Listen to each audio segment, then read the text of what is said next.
Lovely to be here, everyone. Lovely to see you all. So let me just dive in. Sorry, I'm just trying to move my panel out of the way. There we go. So good morning. This morning we're going to talk a little bit about influence, as though influence is actually a skill. In fact, I'm going to suggest to you that influence is not only a skill, it's one of the simplest skills you will ever learn. I'm going to compare it to breathing, because there was a time in your life that you thought breathing was hard. You came out of that beautiful warm environment. Some nasty person whacked you on the back. You probably cried for a minute, and then you mastered the skill of breathing. And from that point forward, you never ever thought breathing was hard again. In fact, you never thought it was a time drain or something difficult that you had to do. You didn't walk through your day going, holy cow, what am I going to do today? I have to spend 24 hours breathing. Where will I find the time? And influence is actually a lot like that.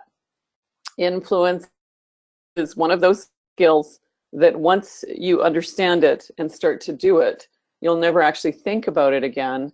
It simply becomes the way you move through your day.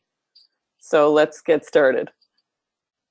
So first of all, who is this webinar for? If you're a business owner or a business leader or want to be one of those two things, then this webinar is going to be geared to you. I also speak to the notion of thought leadership. In other words, if you're pushing out new ideas and new ways of thinking, then you're in the realm of thought leadership. And that's actually one of the easiest areas in which to gain influence and gain leadership, because people have a lot of interest in knowing what you have to say when what you're saying is new and different. So our goal today is going to be that you get the big picture. I actually teach this content in online programs, some of them 3 to 4 months long each. So the goal for this evening will be for you to really get an understanding of the overarching picture of how influence works. We'll talk about what influence means, how you can use influence to get more money and profit and results in business. We'll also talk about how to become a sought-after expert in your field. And we'll talk about how word of mouth turns from being local, one-on-one word of mouth, the kind of thing where maybe your neighbor talks about you to another neighbor. How do you go from that to the level where the word of mouth has turned epidemic, where people you don't even know are talking about you and you're the latest and greatest thing? We'll also talk about how do you connect with other influential people. There's an unspoken rule book there. There's an etiquette of dealing with the highly influential, and it's different from what you might be used to for networking in business. So we're going to talk about some of the distinctions. And then we're going to take a few minutes at the end. You're welcome to type your questions in the chat field as we go. And we'll take a few minutes at the end to answer your questions. And you're actually welcome to come on and chat with me if you wish. So why should you care? We're going to do a quick exercise on this. Pull out a quick piece of paper, and I want you to list 5 influential people that if they were to endorse you, it could make a big difference for you in business or for your business. So think of 5 names. They might be someone who's highly influential in your field. They might be someone who publishes a magazine or maybe a television reporter. It could be someone who is simply well respected in your community, even though they might be in a different field than you. So see if you can come up with 5 names. I'll give you a minute to do that now.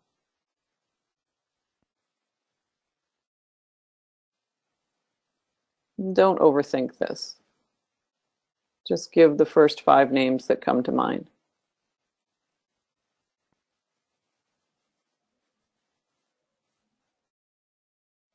Okay, the second thing that I want you to do is to rank these names from who you think would be the easiest person to meet to who you think would be the toughest person to meet.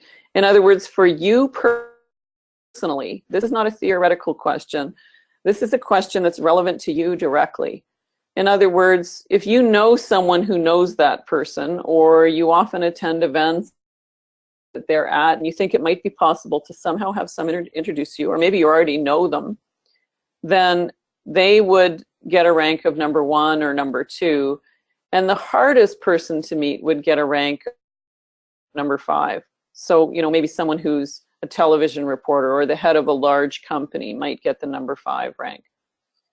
So quickly do that now.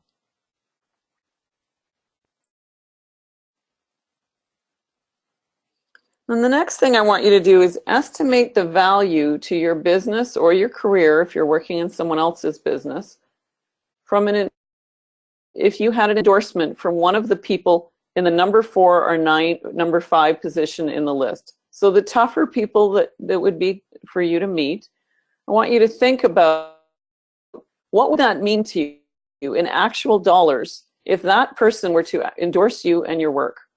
So you might think about things like revenue from added customers, or you might actually save a lot of money in marketing costs if you're a business owner. There might be a difference in the ability to make a difference, or if you're working for a living, it might be that you get a lot of promotions if that person were to endorse you. So make a quick estimate of that right now.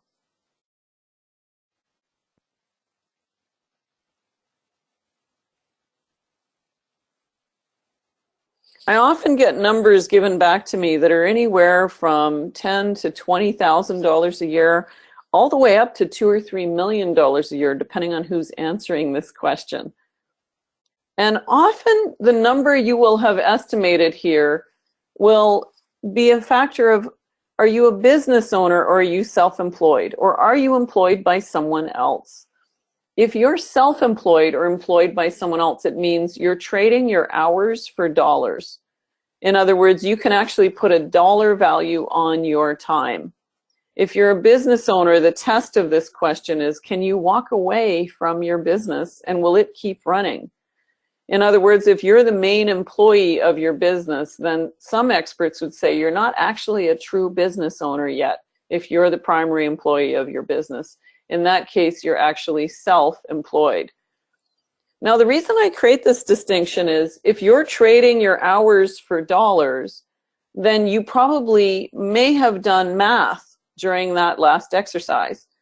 In other words, you might have said, well, right now I am busy 20 to 30 hours a week, and if this really influential person endorsed me, then the other 10 hours would be full up, or the other 20 hours that I have to work would be full up. And in that case, I can calculate a number based on the amount of time, amount of hours, and how much my time is worth. And then I know what an endorsement from that person is worth.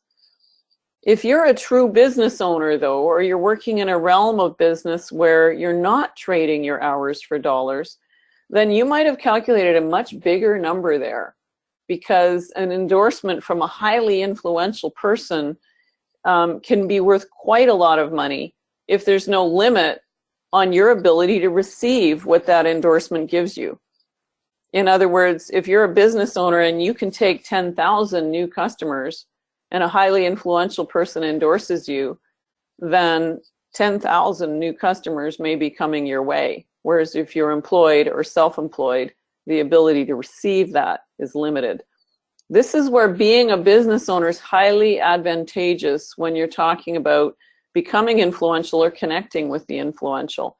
And actually thinking about how do you manage your business in a way that your business has the ability to run itself, that you're not required to be present all the time, because then that means your business has the ability to expand far more easily.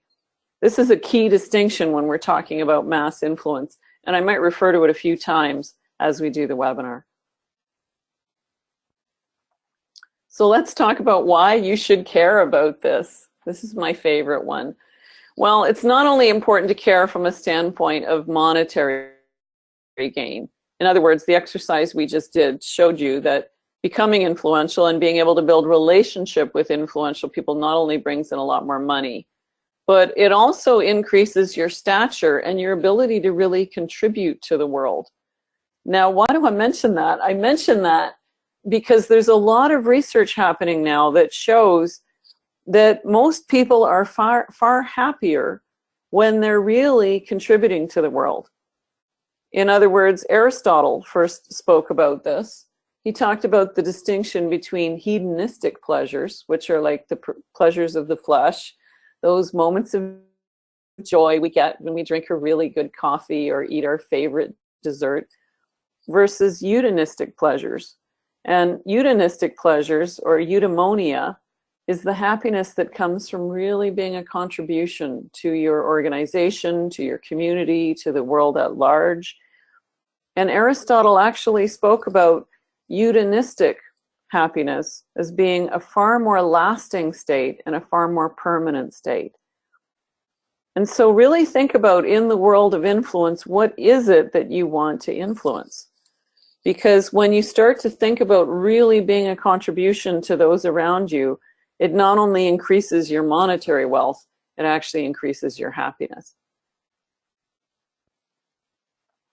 So what does influence mean? Let's just give a definition here so we all know what we're talking about. Influence is any time people know, like, and trust you enough that they'll take action based on your word. So mass influence then is when a lot of people know, like, and trust you such that they will take action based on your word. So we're not going to be just talking about influence today. We'll also be talking about mass influence. How do you get into that realm where you have a large following and many people who know, like, and trust you? So the first question then is, are you the kind of person that inspires others to take action? So the first thing we see is that influencers follow certain habits. They also speak and act in a certain way. And there's a certain etiquette amongst the highly influential that's different from the routine etiquette that we often see in business. So we'll also talk about then, what are the common mistakes to avoid? Because it's easy to make mistakes around this etiquette that highly influential people hold. So let's talk about what the secret is. So first of all, let's talk about what is an epidemic. I often like to use the analogy of wildfires. When I was young, I actually worked on a crew that fought wildfires in northern Canada. But wildfires are pretty much the same all over the world. You need 3 elements for a wildfire to get started. The first is a spark, the second is fuel or something to burn, and the third would be wind. And if we look at each of these individually, the spark is, what problem do you solve for other people in your organization, in your community, in your industry? In other words, what challenge are you the solution to? That's the fundamental principle of influence. If you don't solve a problem or a challenge for anyone else, it's very likely that people will care about what you do. The fuel is, how passionate are you about what you're doing? Passion fuels inspiration. In other words, people will be a lot more inspired by you and a lot more likely to trust you if they think you really love and really care about what you're doing. And the wind in your wildfire is all those influential people you need to talk about what you're doing. And we'll talk about each of these a little bit more as we go on. So let's talk about spark, first of all.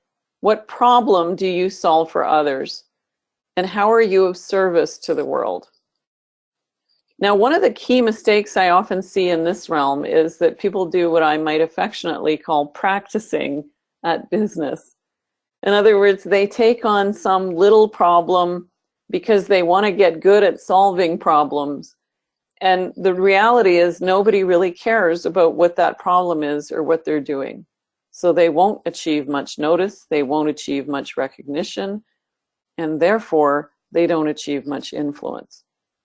It's very difficult to actually get promoted or have your business expand or succeed if you're not really solving a big problem or a big challenge for other people. So here's an exercise that'll help you look at this particular realm. Take a moment and complete the following sentence. I do blank for blank. In other words, I solve what problem for what group of people. So I want you to take a moment on a blank piece of paper and write this down.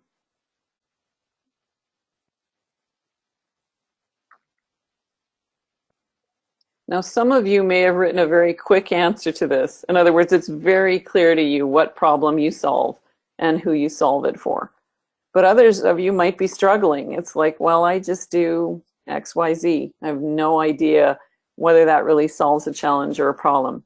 So notice that, because if you can't articulate what you're doing as though it's a challenge for other people, and you aren't really clear who you do it for, it's going to be very difficult for you to move into the realm of having influence.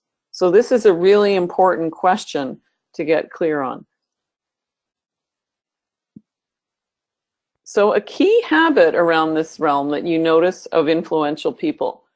The first, when you see highly influential people, they're of high service to other people. They generally focus on one thing. So they make their lives the solution to a single challenge or a single problem. That way people associate them as being the solution to that challenge or problem and are far more likely to come to them than if they're a jack of all trades and master of none. They're also highly confident. It's really important to note that confidence element, because when you do what you love, it's far easier to become confident.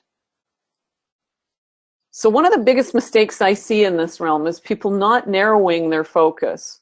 In other words, if you're afraid of losing customers or afraid of losing opportunities, you're likely not becoming influential, and you're not likely attracting anyone. A great analogy for this would be in the world of medicine, right? When you look at doctors, if a doctor is a general practitioner, they might be busy and they might be making decent money. But in medicine, the doctors who become highly influential and have patients banging down their door and big lineups to see them are usually the specialists. The people who become highly specialized in a single field are the ones who gain influence, notoriety, and a lot of wealth.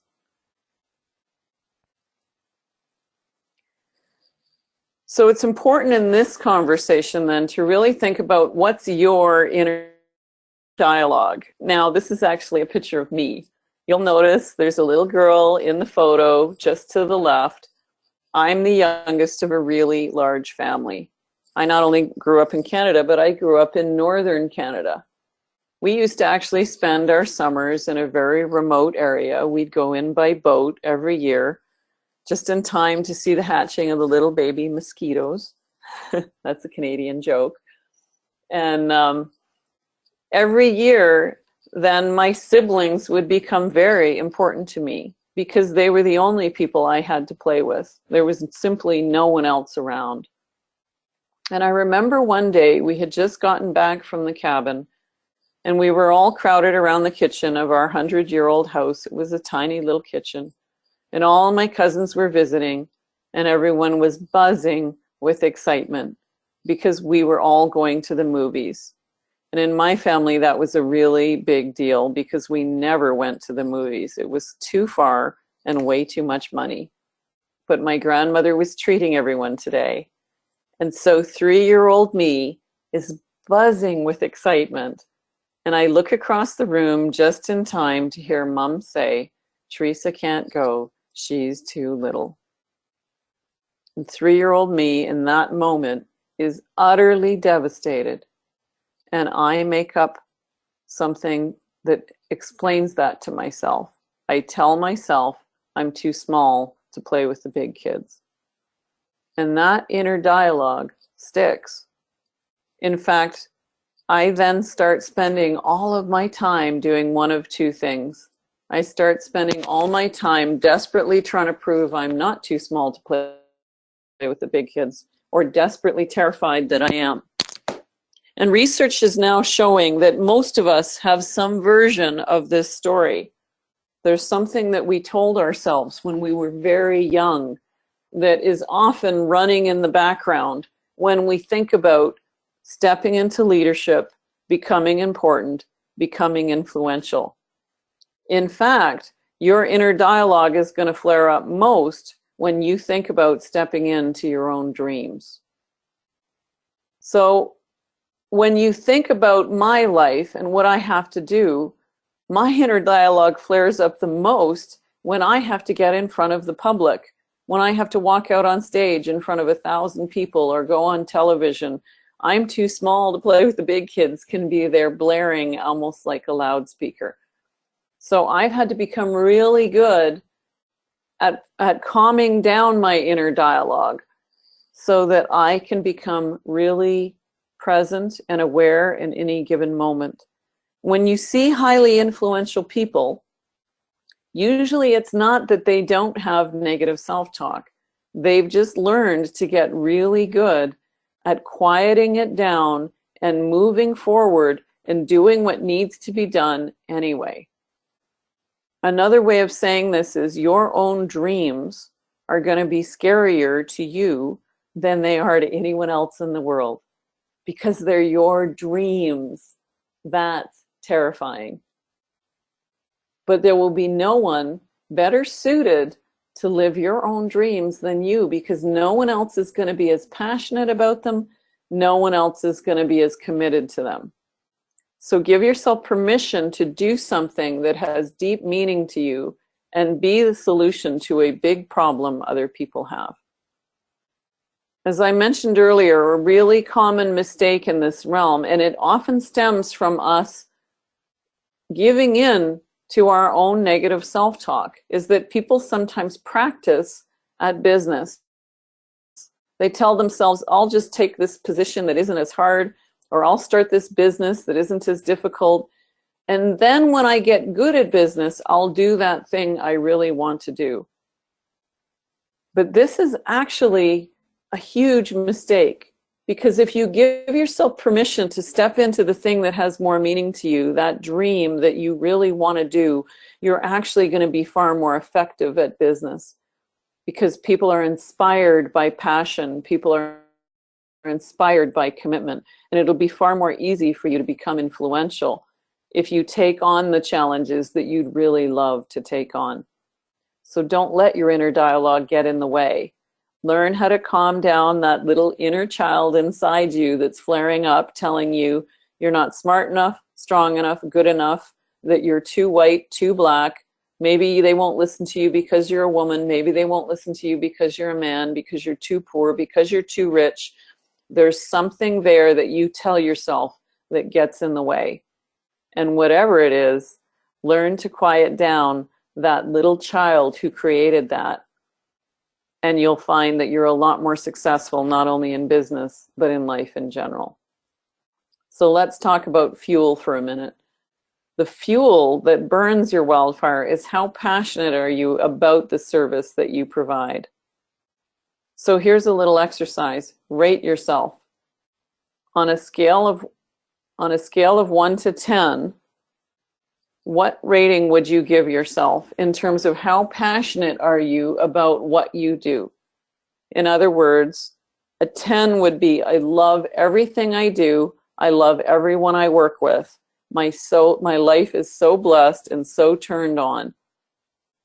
And a 1 would be, I really don't even care about getting up in the morning. I'm so not loving what I'm doing right now. Now, if you rated anything other than a 10, then you're probably having difficulty stepping into influence. And if you're lower on the scale, you're going to have a lot more difficulty. Now, not all of us have a choice in where we work or what you do. But the solution on this one is to really remind yourself every day what you do love about what you're doing. And every day you try and lean a little closer to doing things that you love more, that excite you more, that are bigger challenges for you, that really are more aligned with your own dreams of who you want to be in the world and what you love doing. In other words, if your job just isn't cutting it for you, or your business isn't cutting it for you, you might only even spend 20 minutes every night doing something that you love more, and try and expand that a little bit more every night. What you find is As long as you give consistent focus every day, new parts of your life and new opportunities will start to open up. And in a year or in 2 years, a lot of things are going to be available to you that weren't available to you at this time. So a key habit around this that you'll see highly influential people have is the habit of authenticity. In other words, there's a lot of definitions for authenticity out there, but here's mine that I use. Authenticity is your inner voice is saying the same thing as your outer voice. In other words, your thoughts and your actions and your words are all aligned.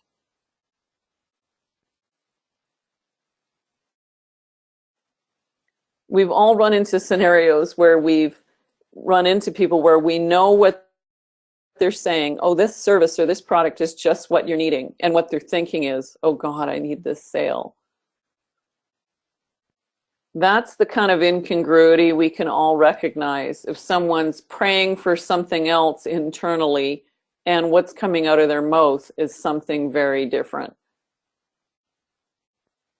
On the other hand, if what they're thinking is, I really want to help you, you can feel the congruence of that. That's authenticity. So notice if what you're doing has you having a different inner dialogue than what you're having to say to people. Because if that's the case, then you're probably being inauthentic everywhere. And that's a key inhibitor to you becoming influential. It will stop you from gaining influence every time. So here's a quick self-test. Just rate yourself quickly on a scale of 1 to 10. 10 being completely true, 1 being not true at all. I deeply care about what I do. I only work with people I deeply respect. If you ranked anything under 10 on that, there's probably moments where you're becoming inauthentic. So that's important to just start noticing that and doing whatever's needed to calm down that inner dialogue so that you can be authentic, because that's a big part of moving into influence.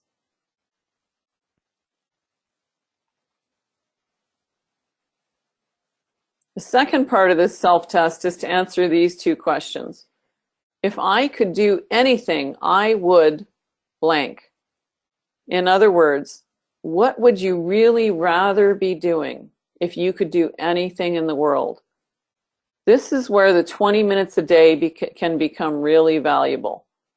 If you spent even a few moments every day researching on the internet or joining groups on the internet or volunteering in your community or getting involved with things that are more aligned with what you'd really love to do, you'd start to find that different opportunities and different ideas start to emerge, and what you're doing will slowly shift over time.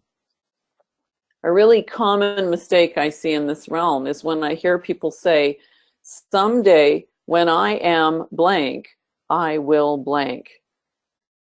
And it's usually a reflection of their inner dialogue, their negative self-talk. So they'll say things like, someday when I'm rich enough, I'll start a business. Or someday when I'm better able to do XYZ, then I'll move into this other career. Or someday when I'm educated enough. Or someday when I'm better at public speaking. Or someday when I have more support in this realm, I will. So notice if you catch yourself saying these things, because they're a good clue to what it is you'd really rather be doing. And even if you're just spending 15 to 20 minutes a day doing something in that area, you'll find that you'll start to gain more influence if you're moving toward the things you really love. Okay, we talked about spark and we talked about the fuel in your wildfire. Now we're going to talk about the wind in your wildfire. The wind in your wildfire is all those connections with connectors. In other words, all of your relationships with the influential people that you would need to talk about you and endorse you.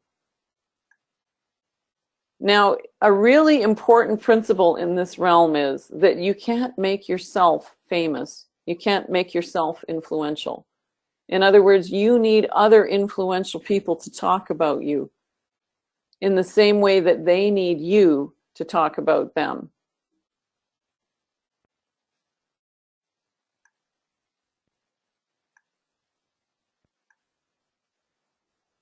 Here's how word of mouth works. Let's say the little bubble in the middle represents you, and the little circles around you represent all of your different colleagues or people you work with, or maybe even friends or associates.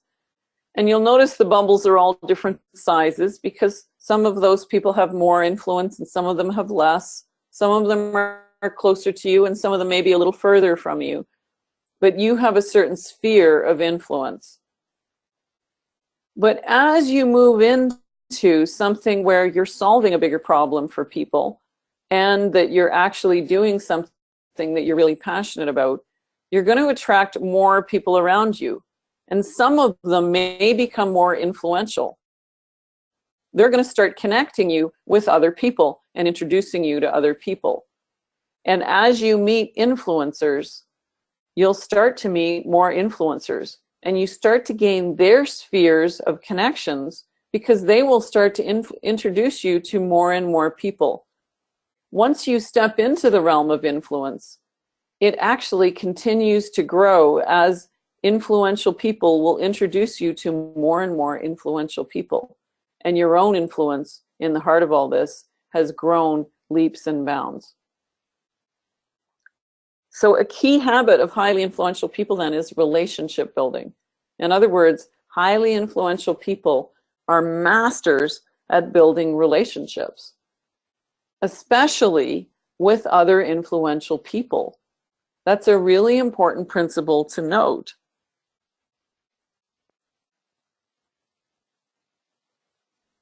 But connecting with influencers tends to have certain rules and etiquette associated with that game.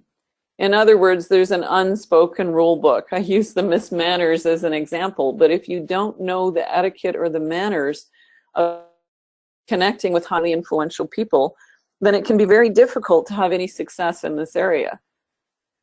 And this is where there's certain rule books or things you learned when you were very young that can start getting in the way. In other words, you all learned a rule book when you were very, very young in the sandbox about sharing. You know, you learned, for example, that when you do nice things for other people, you can expect nice things back. And then as you got older and started in business, you also learned certain rules about networking and how it is to appropriately treat other colleagues. For example, that you learned if you met someone in business that you wanted to have a relationship with, that you might offer to buy them coffee or buy them lunch. But if you phone up the CEO of a very large company and offer to buy them coffee, then faster than you can say gatekeeper, you'll learn that there's a different set of rules and a different set of etiquette that apply to the highly influential. I use the term gatekeeper. It's a common expression in North America to refer to the assistants or people that highly influential people have around them that stop you from getting to meet them, that stop you from getting their time. So a key question becomes, why is that happening and how do you get past the gatekeepers? Well, let's talk about the first mistake that many people are making, and I would affectionately call that the premature ask. The premature ask is the equivalent of having a really intrusive neighbor. Maybe you've just moved into a new house and the first thing the neighbor comes by is asked to borrow the lawnmower. In that moment, you're probably rolling your eyes up in your head saying, what have I done? Who have I moved in next door to? But you often see the equivalent of this in business. You might see at a large networking event. At any networking event, the most influential people in the room are generally the host of the event or the speaker on stage. And you often see the speaker on stage walk off stage and there'll be a lineup of people there waiting. Many of them want to offer to buy them coffee or lunch, and many of them will have a product sample in hand. You might even see a number of people with books or CDs that they're wanting to give that speaker. And at first glance, you might think that those people are doing a nice gesture, sort of that tit for tat thing we learned back in kindergarten when we were playing in the sandbox. I do something nice for you, you do something nice for me. But here's the thing. When you meet someone influential and you give them a product sample, or you ask them for an hour of their time, it's sort of like going to the new neighbor that you just met and saying, you're going to love my kids. You're so going to enjoy babysitting them. Now, that might be true that you have awesome kids. It might be true that your product sample is fantastic. But that gesture is really more about you. The unspoken message is that you want them to endorse you. When you meet the new neighbor, it's more likely that you would bring them something that's just a generous gift to them. And in the world of influence, the equivalent of the cookies that you would normally give the new neighbor is, in fact, influence. If you watch how the highly influential people tend to build relationships with each other, they're usually giving and receiving influence from each other. In other words, they're endorsing each other, they're connecting each other with highly influential people, they're sharing information on where they can get more exposure, where they can get more notoriety. All of those things are the gifting of influence. So let's talk about some examples of what premature asks might include. Offering to buy an influential person coffee or lunch, asking them to endorse you, your book, or a product sample, asking for a connection, asking them if they want to build a strategic alliance. They don't even know you. Why would they want to do a business deal with you? Asking them to speak at their event or write on their blog or offer them content of any sort. All of those things, it's too soon to ask. They might be very appropriate asks once you have deep relationships with them. But examples of this would be like if you say, can I buy you a coffee? They would hear, you want an hour of my time for the price of a $5 latte. Another translation might be, you say, will you introduce me to this very famous person? They would hear, you don't know the rules, and you might put my reputation at risk. It's inappropriate for you to ask for that introduction without us knowing each other first. They might also ask, will you, or if you said something like, will you endorse me? Will you endorse my product? Will you endorse my book? They would hear, you want to trade on my reputation, and we've just met. I don't know you. Why are you asking me to endorse you? So it's too soon for any of these requests. So here's the appropriate way to meet an influencer. And this is very similar to the principle, if you want to get respect, you give respect. If you want to get influence, you give influence. In other words, you might offer to write about them in your blog. This is why you want to have a blog. You might offer to interview them. This is why it's a good idea to set up a blog talk radio show or a podcast. You might offer to write a book review about them on one of their book review sites if they happen to be an influential author. If they're also an influential author and the next time they launch a book, you might offer to give the book a shout out. That's a form of supporting their bestseller campaign. You might offer to big them up or big their programs up on social media. You could also offer to connect them with other key people that could really help them. Influential people love to meet other influential people. So one place that you are influential is anywhere you already know influential people. Anytime you're doing any of these things, though, it's a good idea to make sure they know you did this for them. So fire them a quick note and let them know that you did.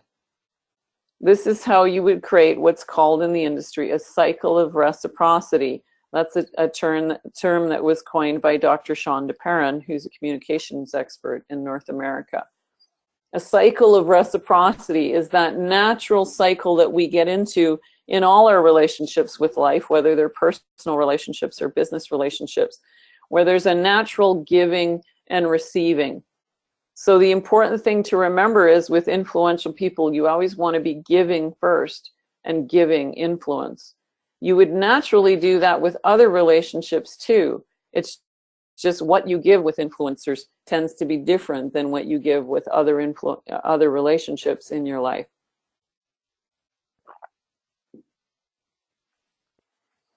So here's an important question. When is it okay to ask for things back? And when you're dealing with highly influential people, the answer is when they offer. If they don't offer, one of two things might be at play. The first might be they might just not be a fit for you. In other words, if you're trying to build relationships with people that you don't authentically respect or admire, or maybe what they do is a little too far away from what you do, it might be that you're just trying to build a relationship with someone who isn't a good fit and you should move on. The second thing that might be happening, though, is they might be at a significantly higher level of influence than you. And if that's the case, for example, if they're a reporter or if they're the head of a major company and you're working in a much smaller environment, it might simply take a far longer time to build relationship with them. You might need to invest in building a relationship with a reporter for 2 or 3 years, for example, before they might ever cover your business. So it's a good idea to ask yourself which of these two things are going on before you give up on building a relationship with someone.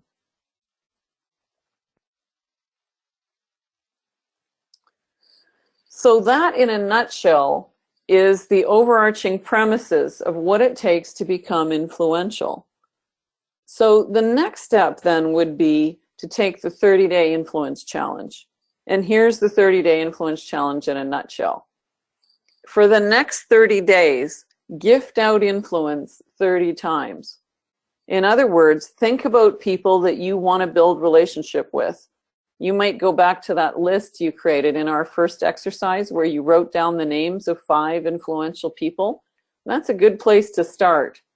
But for the next 30 days, endorse or praise or connect people that you want to build relationship with. Now, it's very important that you choose people that you authentically respect and admire.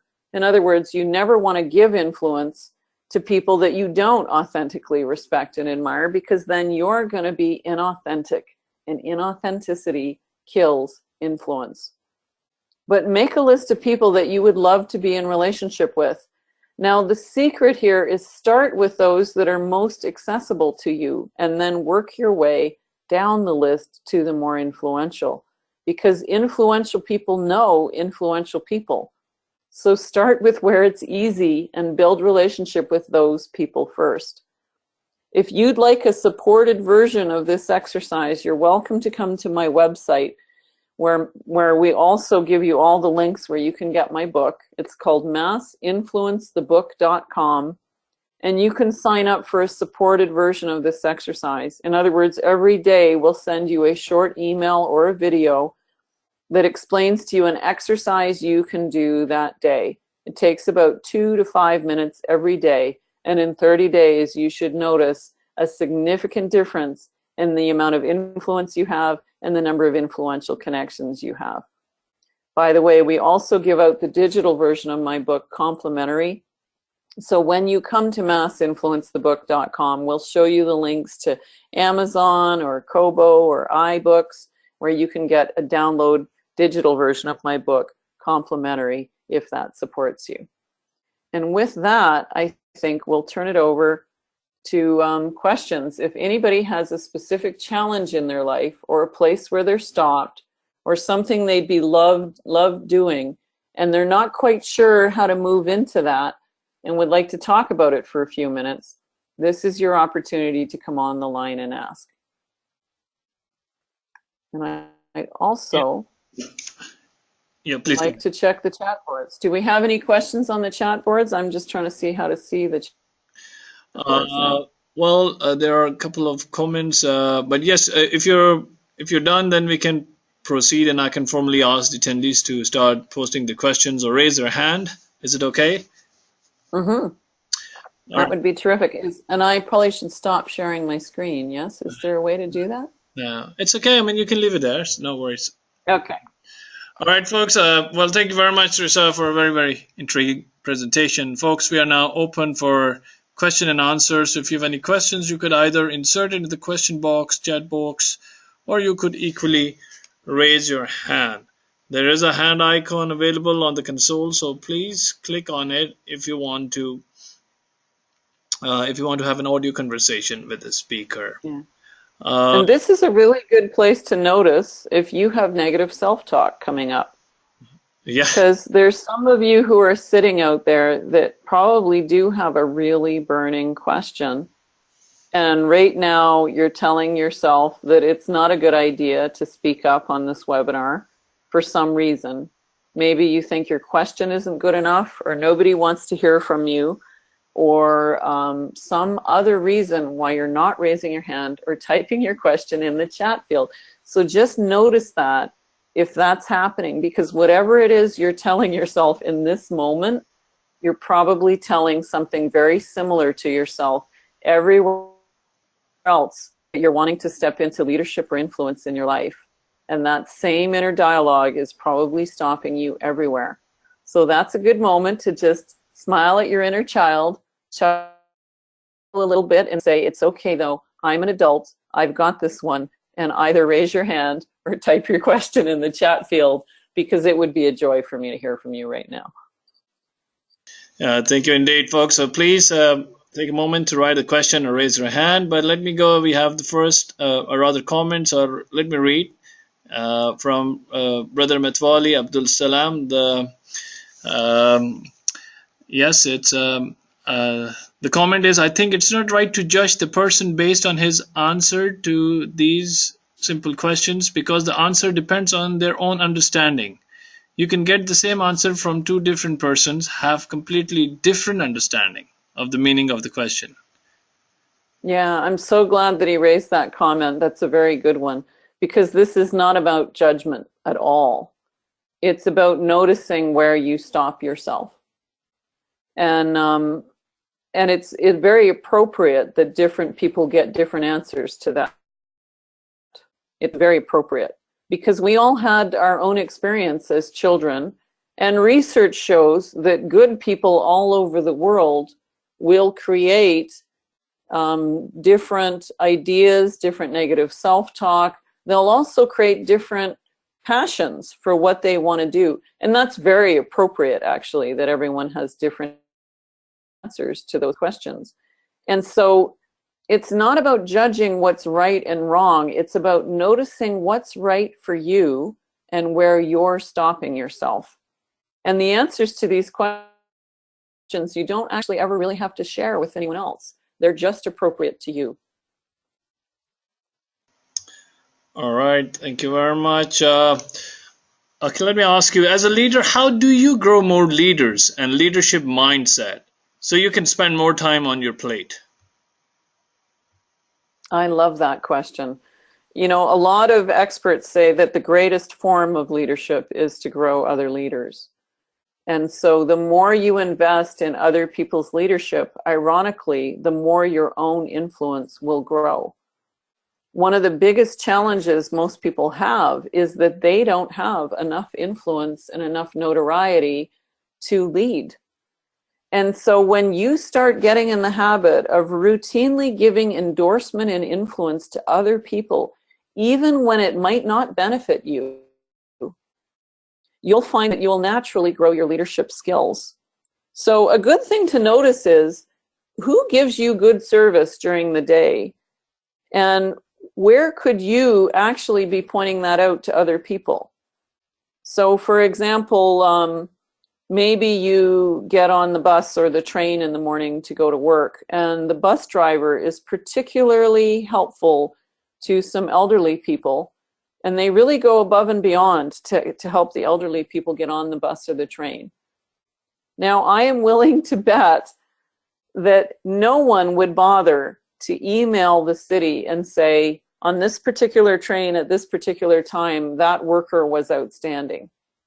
And yet, if you get in the habit of doing that sort of thing, you're going to start to find that you're going to make connections and people who really respect and admire you all over the place. Because if you email the mayor of your city and say, there was a particular city worker here who was really outstanding, and I believe that that deserves some recognition, then not only is the mayor going to be grateful you do that, because almost no one ever emails in things like that, almost no one. But the department head of that city department is going to be grateful you did that, because that gives everyone the opportunity to recognize a worker. Now, interestingly, I've done that in past where, for example, I had a situation in my house where the water system from the city burst, and the city came out and repaired it immediately. But not only that, that they knocked on my doors and they checked that there wasn't an issue with the electrical system because they were concerned that the electrical lines may have shorted out. The service was actually outstanding. And so I wrote an email to the mayor to say, you know, I was really impressed by how efficiently our city's run. These guys were really good, both the electrical team and the water team. And I just wanted to praise that because it's a good sign that our tax dollars are being spent well. Well, not only did I get an email from the mayor back, but I also had the manager of the city water department stop at my door and knock on my door to say thank you for writing that email, and a phone call from the head of the electrical department. Those two people both said to me, if there's anything we could ever do to help you, please let us know. Now, isn't that interesting? From one email that took me 2 minutes to write, I got to have conversations with 3 highly influential people in my city. Isn't that interesting? Now, we often don't think about what those little gestures that we can do can mean to us in our lives. But if I had been someone that was looking for contacts in those realms, those contacts could have been miraculous for me. They could have done amazing, beautiful things.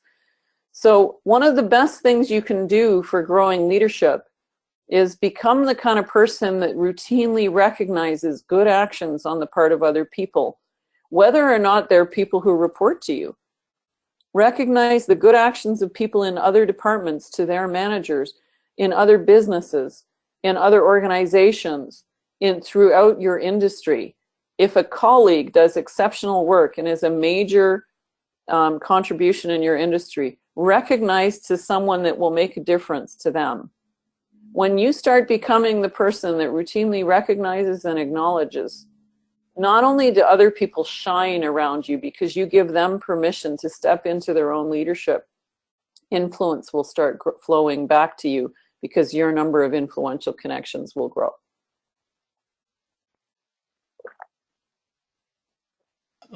Thank you very much. Another one, short one. What is the biggest mistake you see people make in building relationships with influencers?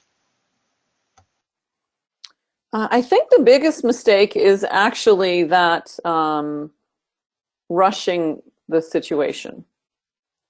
And that leads to the premature asks, you know, and it's because when people meet someone who's very influential or very famous, often their inner conversation, their negative self-talk is, this is my one chance, I better not blow it.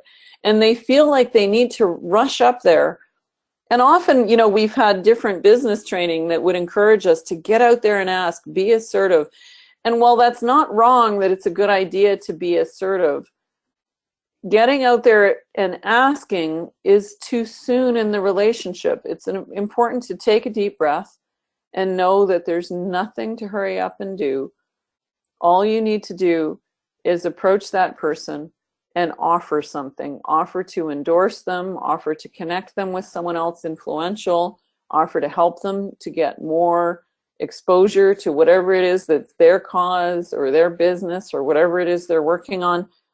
That's all you need to do in that moment. So I think the biggest mistake I see everyone make, including myself in moments, is that we all get a touch desperate in moments. It's that edge of desperate energy that happens with thinking, I have to leap on this opportunity, and if I don't do something here really quick, that the opportunity will be gone. No, you can keep the opportunity alive by being the person who's in the position of giving instead of receiving. Thank you very much. I'm just looking at the clock as we press on the time. So let me take one last question. Uh, your book, The Mass Influence, The Habits of the Highly Influential, came out in October 2015. What inspired you to write this book, and why now? Well, I really found with this book, I meet good people everywhere that are really stopping themselves from stepping in to their own dreams of really creating a meaningful difference in the world. And I really wanted to help good people, everyday heroes, to learn that becoming influential is not only important, but it's easy. Research shows that the only people that tend to not have a lot of negative self-talk that would stop them from becoming influential tend to be sociopaths. So when good people, everyday heroes, don't step into influence, what's at risk is that we risk living in a world run by the very leaders that we fear. And so when you see good people stepping into leadership, it's that they have learned to quiet down their own self-doubt and really become a contribution to others.